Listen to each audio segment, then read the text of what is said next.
Thank you. You too.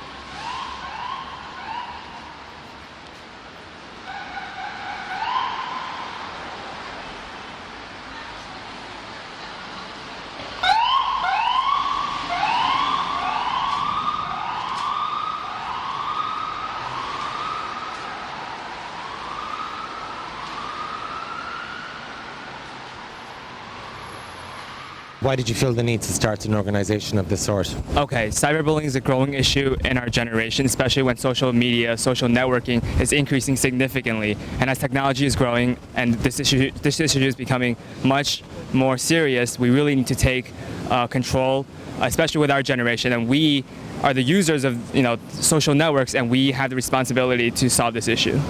What is cyberbullying? So cyberbullying is the deliberate and repeated use of online technologies to inflict pain upon another person, and it can really range from teasing or posting hurtful messages, but also to cyber stalking and cyber threats.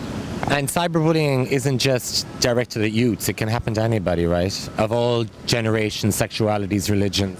It can happen to literally anybody who's connected on the internet, and that is really what defines our generation.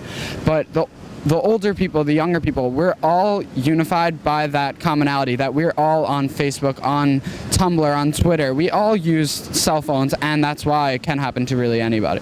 Have you ever been bullied yourself, Noah? Yeah, actually somebody assumed a false identity and used my AOL account and started writing messages to friends and really all of my contacts, and they were saying things that truly I would never say, using pejorative labels, and also there was bullying in the bullying, so all the messages were really negative, and unfortunately I had to experience that and change my screen name and all of that. Well, they say that we've all been a bully at one point, and we've all been bullied at one point in our lives. Can you ever recall an instant that you bullied somebody? Well, it's actually hard to recall one particular instance, but our organization focuses on the fact that it's not about a bully and a victim, because bullying is a behavior, not a person. You're not born a bully. You're not born with the natural instinct to want to be mean and negative. That's not really the point of life. It's not to spread that negativity. So, can I recall one moment where I was a bully, per se? Not perhaps, but I'm sure that I've been mean, and I obviously regret that and aim to be as positive and happy and influential in a good way as possible. Were you cyberbullied? Yes, I was actually a foreign student that came to America because I couldn't speak English very well. I was bullied, I was ignored, both online and offline. But I also realized that I can make a difference, and I can help those who are bullied into silence and inspire everyone that we don't need to be bullied and we can make a change in the world. And you're completely a youth-led organization. All of you working on it are all youths. We have over 350 volunteers across the world and over 100,000 online advocates from both Facebook, Tumblr, Twitter, supporting our organization. And how do you work with adults in terms of your organization? Adults are, of course, very supportive of what we're doing, whether it's sponsors or celebrities or even faculty members when we go to schools to give presentations. But overall, most of our organization is youth-driven, from the core team to legal process. The entire organization is run by a group of youths from Long Island. Yeah, and honestly, that's the reason why we believe we can succeed, because we are the youth. The only way we're going to solve the cyberbullying issue is through the youth. Because if this is an issue that belongs to us, we need to take ownership of it and then see how we can act in order to get rid of it. Being so young, how are you guys truly able to make a difference? Honestly, the age is not really the defining factor in how much of an impact you can make. It's the passion and really the motivation behind it. So if you're motivated to make a difference in your community, it doesn't matter whether you're 12, 17, 21, 50, any age, you can act against something that you're passionate about and you will succeed. Also, the fact that people really feel that this is an issue that's personal and it's one that hits home for a lot of people, it makes it a lot easier to go out there and say, I am going to support the anti-bullying cause, I am going to make a difference. And so you go out into the general public and you rally up more support for your organization, you give workshops and you educate people about what cyberbullying is and how you prevent it. Well, we've reached out actually not even just across America, but internationally as well. We have people opening chapters in different schools, not just in New York, but in Massachusetts, in Illinois, in California, and Pennsylvania. But then beyond that, also in England, Australia, China, Korea. And a lot of these people want to make a difference, and a lot of them are just young individuals who feel like they are empowered and they can be leaders in their communities. You're working a lot with youths, but tell me the importance of working also with parents and educators. Okay, another vital part of solving cyberbullying is to inform the parents, to inform the educators. After all, the kids are either at home with their parents or in schools with educators. So it's important for the educators and parents to know that they can identify this issue and how they can prevent it in school grounds at home. And that's how we're going to solve this issue and how we're going to end cyberbullying. And how do you raise that awareness? How do you let parents and educators know? Is it by going into schools, individual schools, and spreading the word there? Okay, so we don't only just we do go to schools to give presentations to teach kids and faculty members on identifying cyberbullying, but we also provide online information for parents and educators to see how they can solve this issue or how to find that their kids are being depressed or being cyberbullied online. Are you working with Facebook? Are you working with the Twitter, the organizations themselves in terms of your own organization? Okay, the great thing about us is we utilize social network, which is the problem we're trying to solve this issue.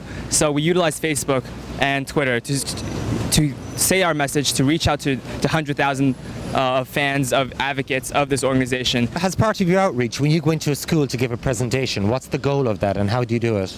The goal is to make sure that the students have a grasp and a full understanding of what cyberbullying is, what prevention tips they can use, and how they can be a more positive influence. But then that's only half of our presentation, because the other half, we just like to talk about the fact that they can go out in their community and they can do the same thing. Sometimes students come up to us after presentations and they say, "Oh, but you guys are so young, how are you doing this?" And we just say the only difference between you and me is the fact that you haven't tried it yet, and that anybody really can do it, and anybody can go out and be a positive influence in a community and globally. And what are you doing to prevent cyberbullying happening?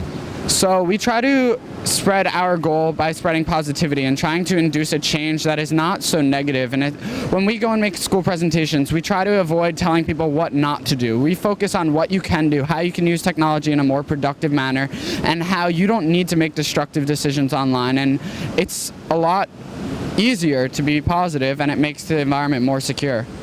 Let's talk about the effects of what bullying does. Bullying leads to addiction issues, suicide, depression, all of those things that can completely change a person's life for the end of their days.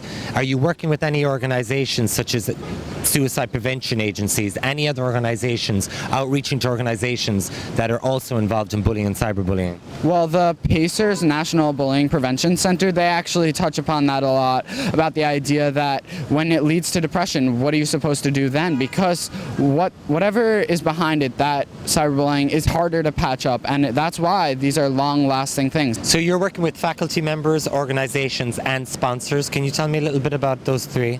So basically, the faculty members are in any school. Anyone who is either a teacher, a teacher's assistant, a nurse, a receptionist, anyone who really has an influence in the children's daily life, those people need to understand cyberbullying. They need to really understand how they can deal with it, because at the end of the day, a student is more likely to confide in an adult rather than a peer. So those people need to know really how they're going to deal with it.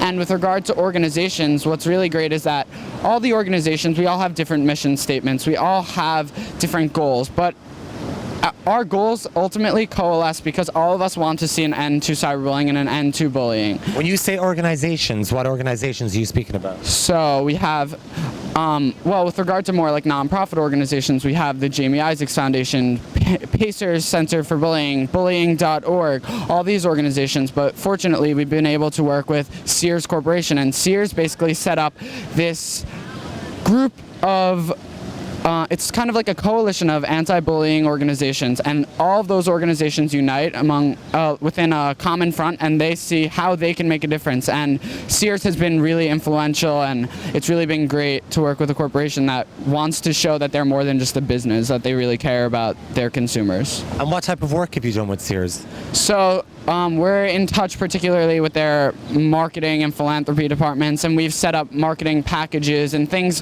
where maybe it's just writing a tweet one day or buying a t-shirt, anything like that that's going to benefit a nonprofit organization. And who's funding your organization? So we have various corporations and generous families, individuals, all different types of people. So we have corporations like Sears who are partnered up with, and then at the same time we just have private donors, people who sometimes even donate anonymously just because they want to support the cause. And a lot of just local businesses who want to get the word out, and they really want to show that they are staunch advocates of the anti-cyberbullying cause. How can people help your organization? What do you guys need? Okay, so there are basically two ways that people can help. So you can go to endcyberbullying.org and you can fill out a volunteer application and provide your valuable time and resources and your ideas, and bring your ideas to the table and come to workshops and presentations and events and just help out. But also, if that's really not feasible for you, you could provide financial support as a donor or a corporate sponsor for an event or just for the organization in general. Where do you hope to take the organization in the future? What's your vision? This is definitely something we want to continue way beyond our scholastic years, because I know that we will not stop until the issue stops. We want to be the innovators and the pioneers, but we want to also explain that this doesn't end with us. One group of students, or even a large group of students, can't change everything globally, and that other leaders need to be able to stand out in their community and take a stand and just say that I'm going to be part of the end cyberbullying organization, and I'm going to take a stand, and I'm going to make a change. You guys are the first of your kind in the entire world. How do you intend to take this globally? Because our organization is very much based online, volunteers across the world can sign up to come to our events, to give presentations in their school, to be leaders in their country. So hopefully what we want to do is to spread to various nations across the world, because internet is spreading everywhere, and this issue is becoming viral in multiple countries, multiple nations, and eventually it will be everywhere. And we want to stop that, and we want to spread positivity in these nations. So right now we have China, we have UK, and then we're spreading our message ETCB across the globe in the very near future.